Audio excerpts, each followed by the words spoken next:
get stuck here, the cops won't bother me. Easy is it to live with the Yamaha Super tenere? And you guys have to consider that, oh, that's a copper right there. I think for me, what I like about this, oh, there goes a douchebag. That's a douchebag car right there, that Dodge Charger. I really recommend it because this bike gives you the best bang for the buck in the used adventure market, especially of the high-end bikes. And it's the first year, so everybody's like, oh, don't get the first year, get a 14 or 15. You know, that game you can play on and on until infinity.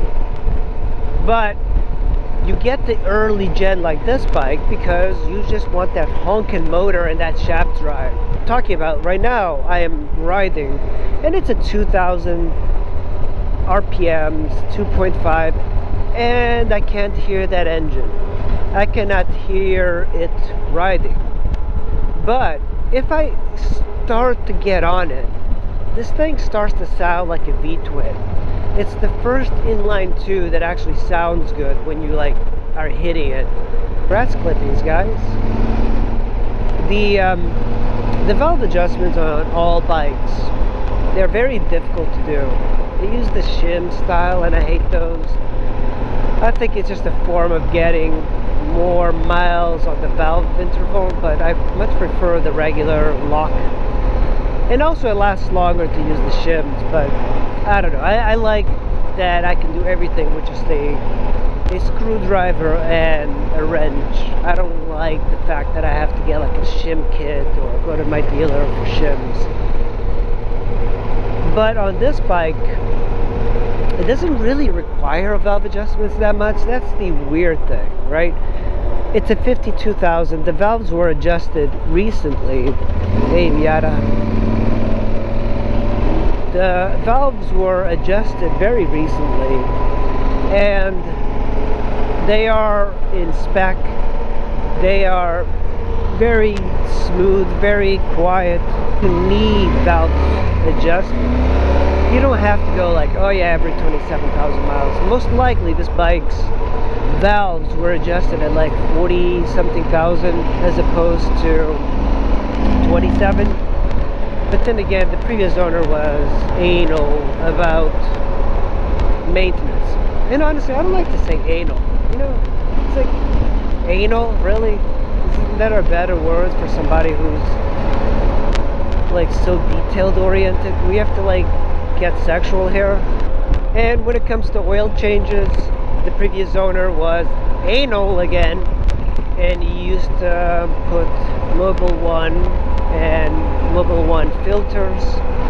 I am not that person. I always get like the cheaper whatever because I kind of feel like all oil is the same, and I change my oil frequently. Like these bigger bikes that are fuel injection, they also use Supreme fuel, but I usually use the mid-grade and it's fine. When it comes to tires, this bike is a heavier, powerful bike, so you're going to wear out tires often, but not as much as riding a sport bike with close to 200 horsepower. The headlight is pretty decent on it at night. You can watch my first video when I rode it from Rochester in the rain at night. I was complaining about not seeing well, but it's actually pretty decent compared.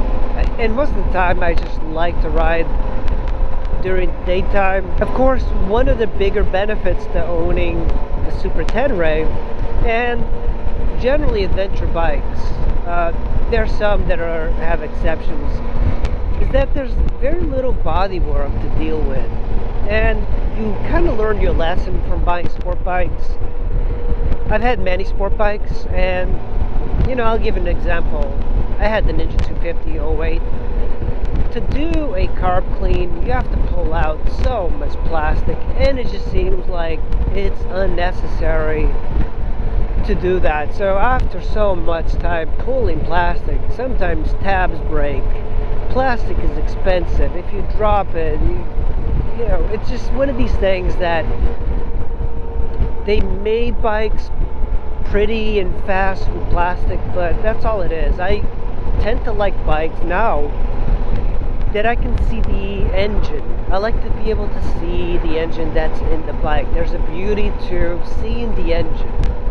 If you have a V-twin, you know, Ducati does this well. You know, the monsters, they have the engine highlighted, you know.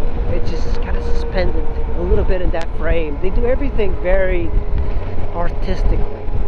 And, you know, a lot of people don't think that this tenere would be like as an artistic beauty, but it does. It's a very industrial, artistic beauty, kind of like a Honda Ruckus. You know, one of the things that pissed me off about this bike is that it always seems to be low on gas.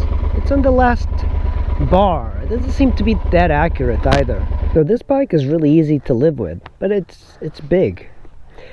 From the rear, it actually is very slim.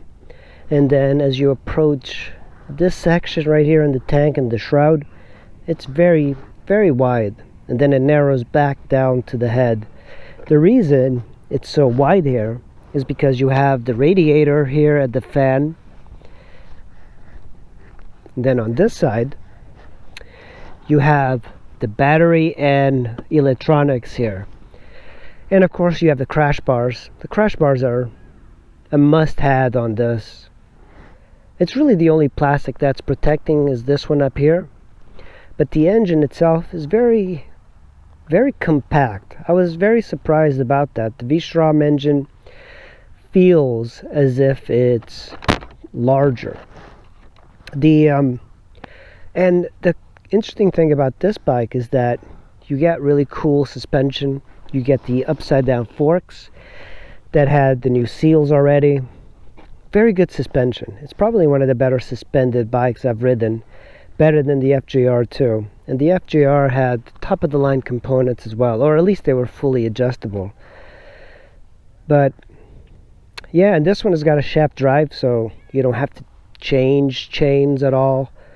It's got a center stand, so it's easy to work on. It's, I don't know, I'm thinking of the downsides of owning this one. And there's very few. It's heavy, it's big, but it doesn't feel like it's heavy when you're pushing it around. It actually feels almost as heavy as the V-Strom, just kind of pushing it. And Yamaha gave you this like really large handrail that, for me at least, is more of a luggage strap. And it's very good for in case you drop the bike. If you drop the bike, these are going to be your best friend. I've ridden very big bikes off-road, and I have no desire of crossing creeks and have people take photos of me. It's just, that's a BMW thing. This bike is brilliant for riding on the street. And it feels like it's a very good commuter bike, because you can put tons of miles on this thing. You can put tons of miles and it requires very little work. You know, it's kind of cool too that this bike is fully blacked out.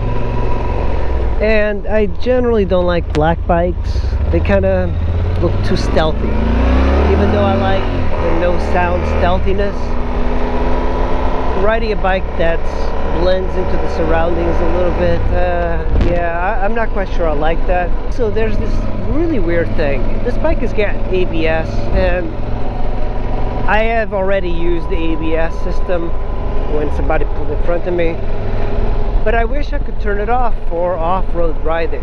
And also there's a stability control, and by default the bike does resort to System 1 or whatever it is. Yeah, System 1. But if you're riding off-road, you want to be able to switch it off. But the thing is, you switch it off, you turn it off to kind of maybe have a break, you turn it back on, it goes back into Stability Control 1. And I would rather it just remember my settings. Conclusion, yeah, the Super Tenere is a very easy bike to live with, because it doesn't need anything. It doesn't need you to do any exorbitant maintenance to it. It just kind of asks for you to change the oil, and because it's a Japanese bike, it will work even without changing the oil. I mean, really, these things are amazingly, they take so much abuse. That is why I can go to Rochester, get on this thing and just ride it to DC, because I know what the Japanese are capable of doing. Their attention to detail is superb. What do you think the chances are of a guy like you and a girl like me ending up together?